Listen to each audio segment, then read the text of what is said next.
दोस्तों, stock market से trading करके अगर आप पैसे कमाना चाहते हैं तो आपको इतना तो पता होना ज़रूरी है कि जब इस टाइप की कैंडलस्टिक्स बनती हैं तो शेयर की प्राइसेस ऊपर जा सकती हैं, और जब इस टाइप की कैंडलस्टिक्स बनती हैं तो शेयर की प्राइसेस नीचे जा सकती हैं। लेकिन प्रॉब्लम यहाँ पर यह है कि ज़्यादातर बिगिनर ट्रेडर्स के लिए इन सभी पैटर्न्स को याद कर पाना काफ़ी मुश्किल होता है। तो इस वीडियो में मैं आपको कैंडलस्टिक मैथ्स के कुछ बहुत ही ज़्यादा सिंपल और आसान कॉन्सेप्ट्स एक्सप्लेन करने जा रहा हूँ, जिसको अगर आप एक बार अच्छे से समझ जाएंगे तो आपको कभी भी कोई भी कैंडलस्टिक पैटर्न याद करने की ज़रूरत नहीं पड़ेगी। दोस्तों, इस वीडियो के एंड तक आप लोग बहुत इजीली कोई सिंगल कैंडलस्टिक पैटर्न हो, डबल कैंडलस्टिक पैटर्न हो या फिर मल्टीपल कैंडलस्टिक पैटर्न हो, इन सभी का इस्तेमाल करना आप लोग सीख जाएंगे। और अगर भविष्य में चार्ट्स पर कोई भी एडवांस कैंडलस्टिक पैटर्न आपके सामने आता है और भले ही आपको उसका नाम मालूम हो या ना हो, लेकिन फिर भी आप उसको देखकर ये पता लगा सकेंगे कि अब यहाँ से शेयर की प्राइसेस ऊपर जाएंगी या फिर नीचे जाएंगी। इसलिए वीडियो में एंड तक बने रहिएगा, और अगर वीडियो आपको पसंद आता है तो वीडियो को लाइक ज़रूर कर दें, क्योंकि इससे हमें मोटिवेशन मिलती है कि हम आपके लिए इस तरह का प्रीमियम एजुकेशनल कंटेंट बनाते रहें। तो इसी के साथ इस वीडियो की शुरुआत करते हैं। दोस्तों, इससे फ़र्क नहीं पड़ता है कि आपको एडवांस्ड कैंडलस्टिक पैटर्न्स जैसे कि concealing baby swallow pattern, 3 black cross pattern या फिर यूनिक 3 रिवर जैसे पैटर्न्स के बारे में आपको पता है या नहीं। फ़र्क इससे पड़ता है कि आपको इन कैंडलस्टिक्स पैटर्न्स के पीछे का जो बेसिक साइकोलॉजी है, जो उसका मीनिंग है, वो आपको समझ में आता है या फिर नहीं। किसी भी एक कैंडलस्टिक में हमें सिर्फ ये 4 चीज़ें ही देखने को मिलती हैं। सबसे पहली opening price, closing price, high price और लो प्राइस। एक ग्रीन बाइंग कैंडल में प्राइसेस बॉडी के बॉटम पर ओपन होकर बॉडी के टॉप पर क्लोज होती हैं, क्योंकि वो बाइंग को रिप्रेजेंट कर रही है, इसलिए प्राइसेस नीचे से ओपन होकर ऊपर की तरफ क्लोज होती हैं। और इसी तरीके से एक रेड बेयरिश या फिर सेलिंग कैंडल में प्राइसेस बॉडी के टॉप से ओपन होकर बॉडी के बॉटम पर क्लोज होती हैं, क्योंकि ये जो कैंडल है दोस्तों, ये सेलिंग यानी प्राइसेस में गिरावट को रिप्रेजेंट करती है। इन दोनों ही तरह की जो कैंडलस्टिक्स में दोस्तों जो अपर और लोअर विक्स होते हैं वो सेम तरीके से काम करते हैं। मतलब ये हमें उस कैंडल की फॉर्मेशन के दौरान जो भी उस सेशन में हाईएस्ट और लोएस्ट प्राइसेस थी उसके बारे में बताते हैं। एक बार आपने जो कैंडलस्टिक्स के पीछे का जो बेसिक मीनिंग है वो आपको अच्छे से समझ में आ गया, उसके बाद आपको इन 5 एलिमेंट्स की जानकारी होने की ज़रूरत है, और उसके बाद आप किसी भी कैंडलस्टिक पैटर्न को बिना याद करे आप उसका इस्तेमाल कर सकते हैं। सबसे पहला जो एलिमेंट है उसका नाम होता है size of the body of a candle. अभी थोड़ी देर पहले मैंने आपको बोला कि एक कैंडलस्टिक 2 चीज़ों से बनी होती है। पहली होती है उसकी बॉडी, और दूसरी जो हम उसके ऊपर नीचे थिन लाइन देखते हैं जिसे हम लोग विक या फिर शैडो बुलाते हैं। अब कैंडल की बॉडी हमें किसी शेयर में स्ट्रेंथ और मोमेंटम के बारे में बताती है। उदाहरण के तौर पर मान लेते हैं कि XYZ कंपनी का शेयर 10 रुपए से ओपन हुआ, 8 रुपए का उसने लो बनाया, 55 रुपए का उसने फिर हाई बनाया, और अंत में 50 रुपए के प्राइसेस पे वो जाकर क्लोज हुआ। तो यहाँ एक बड़ी बॉडी वाली ग्रीन कैंडल फॉर्म हो जाएगी, क्योंकि जो क्लोजिंग प्राइस है वो ओपनिंग प्राइस से काफी ऊपर है, यानी ज्यादा है। तो यहाँ पर हम कह सकते हैं कि जो XYZ कंपनी का शेयर है, यहाँ पर बायर्स की पकड़ काफी ज्यादा मजबूत देखने को मिल रही है। इसी तरीके से मान लीजिए अगर XYZ का शेयर 50 रुपए से ओपन होता, पहले 55 रुपए का एक हाई बनाता, उसके बाद 8 रुपए का एक लो बनाकर 10 रुपए की प्राइसेस पर क्लोज हो जाता, तो यहाँ पर एक बड़ी रेड कैंडल फॉर्म हो जाती, क्योंकि शेयर की जो क्लोजिंग प्राइस है उसकी ओपनिंग प्राइस से काफी नीचे है, यानी कम है। तो इस सिचुएशन में हम कह सकते हैं कि यहाँ XYZ के शेयर में हमें एक स्ट्रॉन्ग बेयरिश मोमेंटम देखने को मिल रहा है। अब कैंडलस्टिक पैटर्न्स के बारे में जो दूसरा इंपॉर्टेंट एलिमेंट है वो है लेंथ ऑफ द विक्स। मतलब दोस्तों, किसी कैंडल के ऊपर और नीचे जो पतली लाइंस हमें देखने को मिलती हैं वो ज़्यादा लंबी हैं या फिर काफ़ी छोटी हैं। ये एक काफ़ी इंपॉर्टेंट एस्पेक्ट होता है किसी कैंडलस्टिक पैटर्न के बारे में। जैसे अगर मान लीजिए कोई बड़ी बॉडी और छोटी विक्स वाली कैंडल है, तो उससे हमें किसी शेयर में स्ट्रेंथ और मोमेंटम के बारे में पता चलता है। ठीक उसी तरह अगर मान लीजिए एक बड़े विक वाली और छोटी बॉडी वाली कैंडलस्टिक बनती है, तो उससे हमें प्राइसेस में वोलेटिलिटी के बारे में पता चलता है। अब अगर किसी कैंडल में ऊपर का विक काफ़ी बड़ा है, तो इससे हमें पता चलता है कि यहाँ पर प्राइसेस को सेलर्स कंट्रोल कर रहे हैं। और ऐसा इसलिए है क्योंकि यहाँ पर कैंडल की जो बॉडी है और उसकी जो हाईएस्ट प्राइसेस हैं, मतलब विक का जो हाई है, उसके बीच में डिस्टेंस काफ़ी ज़्यादा है, जिससे हमें रिजेक्शन ऑफ हायर प्राइसेस के बारे में पता चल रहा है।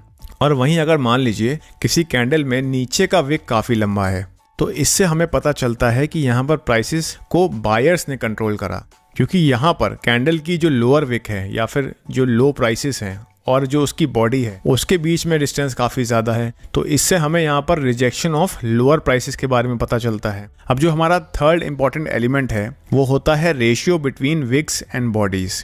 दोस्तों, पहले हमने बात करी कि एक बड़ी बॉडी वाली कैंडल हमें किसी शेयर में स्ट्रॉन्ग बुलिश या फिर बेयरिश मोमेंटम के बारे में बता रही होती है, और उसके बाद मैंने आपको बताया कि एक बड़े विक वाली कैंडल हमें स्टॉक में प्राइसेस को बायर कंट्रोल कर रहे हैं या फिर सेलर कंट्रोल कर रहे हैं, इसके बारे में बताती है। अब एक और जो इम्पोर्टेंट यहाँ पर कॉन्सेप्ट है या एलिमेंट है वो ये है कि कैंडल स्टिक की जो बॉडी है वो इसके विक्स के कंपैरिजन में कहाँ पर फॉर्म हुई है, ये भी एक काफ़ी इंपॉर्टेंट पहलू होता है। अगर मान लीजिए कोई कैंडल स्टिक का ऊपर और नीचे दोनों विक काफ़ी बड़े हैं और बॉडी सेंटर या फिर मिडिल में प्लेस्ड है, तो इससे हमें इनडिसीजन यानी अनिर्णय के बारे में पता चलता है। इससे हमें ये पता चलता है कि यहाँ पर इस वक्त मार्केट पार्टिसिपेंट्स ये डिसाइड नहीं कर पा रहे हैं कि यहाँ से शेयर की प्राइसेस ऊपर जानी चाहिए या फिर नीचे। एक बहुत ही सिंपल सा कॉन्सेप्ट जिसको हम लोग बोलते हैं कैंडल स्टिक ब्लेंडिंग। ये बहुत ही सिंपल सी चीज़ है। इसमें हम लोग किसी भी दो कैंडल्स को हम लोग ऐड करके उससे हम ये पता लगा सकते हैं कि किसी स्टॉक में बुलिश मोमेंटम है या फिर बेयरिश मोमेंटम है। और ऐसा करने के लिए हम लोग सिर्फ पहली कैंडल की जो ओपनिंग प्राइस है उसको सेकंड कैंडल की क्लोजिंग प्राइस से ऐड कर देते हैं। तो ये आपको सुनने में अभी ज़रूर मुश्किल लग रहा होगा, लेकिन मैं आपको एग्जांपल्स के साथ बताऊंगा तो आप लोग बहुत इजीली समझ जाएंगे। तो मान लीजिए आपके सामने एक बुलिश एनगल्फिंग पैटर्न है और आपको इस पैटर्न के बारे में कुछ भी नहीं पता है, आप इसका नाम नहीं जानते हैं, तो हम लोग यहाँ पर सिंपल कैंडलस्टिक मैथ यूज़ करके इस पैटर्न के पीछे का मीनिंग निकाल सकते हैं।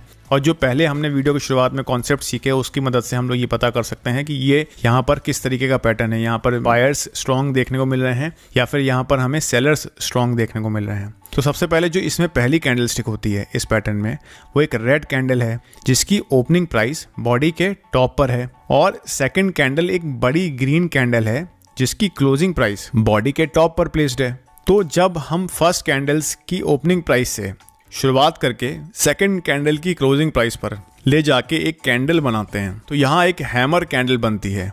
विक्स बनाने के लिए जो भी दो कैंडल्स हम लोग यूज कर रहे हैं उनका जो भी हाईएस्ट और लोएस्ट विक्स है उसको हम लोग एज इट इज मार्क कर देंगे। तो यहाँ पर आप देखेंगे कि यहाँ पर जब हमने एक बुलिश एनगल्फिंग पैटर्न को ब्लेंड करा, मतलब हमने उसको ऐड करा, तो यहाँ पर एक हैमर पैटर्न बन के आया जिसमें नीचे की तरफ काफी लंबा विक है। और मैंने आपको क्या बताया था कि नीचे की तरफ अगर लंबा विक होता है तो इससे हमें रिजेक्शन ऑफ लोअर प्राइसेस के बारे में पता चलता है। तो यहाँ पर बिना इस पैटर्न का नाम जाने हमने कैंडलस्टिक को ऐड करके ये पता लगा लिया कि यहाँ पर बायर्स स्ट्रॉन्ग देखने को मिल रहे हैं।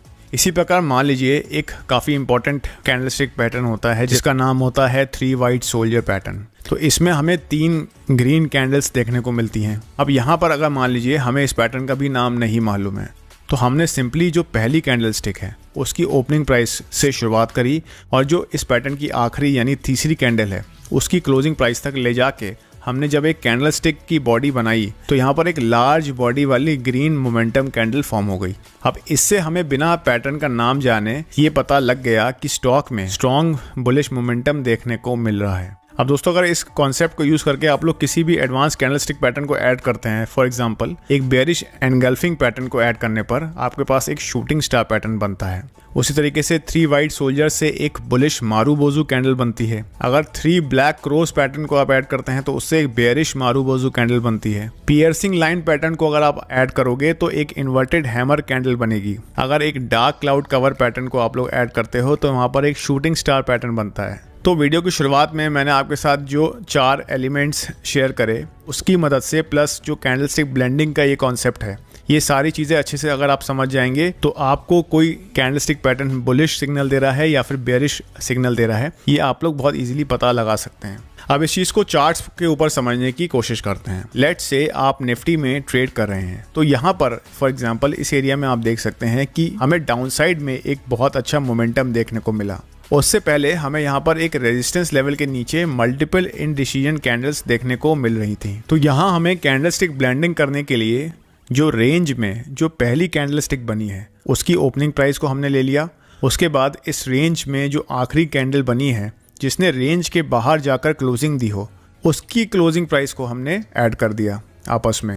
उसके बाद रेंज में जिस भी कैंडल की हाईएस्ट और लोएस्ट विक्स हैं, उन विक्स को हमने यूज़ करके अपनी कैंडलस्टिक की बॉडी और विक्स दोनों ड्रॉ कर लिए। तो यहाँ पर हमारे पास एक शूटिंग स्टार कैंडल आ गई, जो कि एक बेयरिश रिवर्सल कैंडल मानी जाती है, क्योंकि इसमें अपर विक, कैंडल का ऊपर का विक काफ़ी बड़ा है, जो कि रिजेक्शन ऑफ हायर प्राइसेस के बारे में बता रहा है। तो आप देख सकते हैं कि किस तरह एक बड़ी गिरावट आने से पहले हमने कैंडलस्टिक ब्लेंडिंग की मदद से ये पता लगा लिया कि निफ्टी में एक डाउनसाइड में बड़ा मूव आ सकता है। इसके अलावा हमारे पास एक और कंफर्मेशन थी यहाँ पर, जैसे कि निफ्टी अपने एक इम्पॉर्टेंट रेजिस्टेंस लेवल के नीचे ट्रेड कर रहा था। दोस्तों, स्टॉक मार्केट में ट्रेडिंग में किसी भी चीज़ की 100% श्योरिटी कभी भी नहीं होती है, इसीलिए किसी भी तरह के सेटअप या फिर स्ट्रैटेजी को यूज़ करने से पहले आप उससे हमेशा बैक टेस्ट करिए और हमेशा मल्टीपल कंफर्मेशंस का इस्तेमाल करिए, और स्टॉप लॉसेस का इस्तेमाल करना भी कभी मत भूलें। दोस्तों, मैं मार्केट में टाइम टू टाइम काफ़ी तरह की ट्रेडिंग स्ट्रैटेजीज ढूंढने की कोशिश करता रहता हूं, उसको लाइव मार्केट में अप्लाई करता हूं, ताकि अगर कोई स्ट्रैटेजी अच्छे से काम करती है तो उस स्ट्रैटेजी को मैं आपके साथ चैनल पर शेयर कर सकूँ। अभी फ़िलहाल जिस स्ट्रैटेजी पर मैं वर्क कर रहा हूँ वो एक ऑप्शन बाइंग स्ट्रैटेजी है, और जुलाई के महीने में अगर देखें तो यहाँ पर मुझे अभी तक इस स्ट्रैटेजी से ट्रेड करके 80 to 90% तक की सक्सेस रेट मिली है। तो अगर आप चाहते हैं कि इस स्ट्रैटेजी को मैं अपने अगले वीडियो में आप लोगों के साथ फ्री ऑफ कॉस्ट यहाँ पर शेयर करूँ, तो उसके लिए आप लोग नीचे कमेंट्स करके बताइए। टारगेट करते हैं एटलीस्ट 5000 लाइक्स और 500 कमेंट्स का। वीडियो को रैप अप करने से पहले, अगर आप लोगों ने अभी तक अपना डीमैट अकाउंट ओपन नहीं करा है तो डिस्क्रिप्शन में आपको लिंक मिल जाएगा, जिससे आप लोग ट्रेडर्स के लिए नंबर 1 स्टॉक ब्रोकर धन के साथ अपना फ्री डीमैट अकाउंट ओपन कर सकते हैं, और उसके साथ आपको ट्रेडिंग व्यू का प्रीमियम सब्सक्रिप्शन भी मिलता है, which is completely free of cost. तो इस वीडियो के लिए इतना ही। आई होप कि आपको इस वीडियो से ज़रूर कुछ वैल्यू मिली होगी, कुछ सीखने को मिला होगा। मैं दोस्तों आपसे मिलूंगा अगले वीडियो में। मेरा नाम है सौरभ, आप लोग देख रहे थे Investonomics. Thank you very much for watching.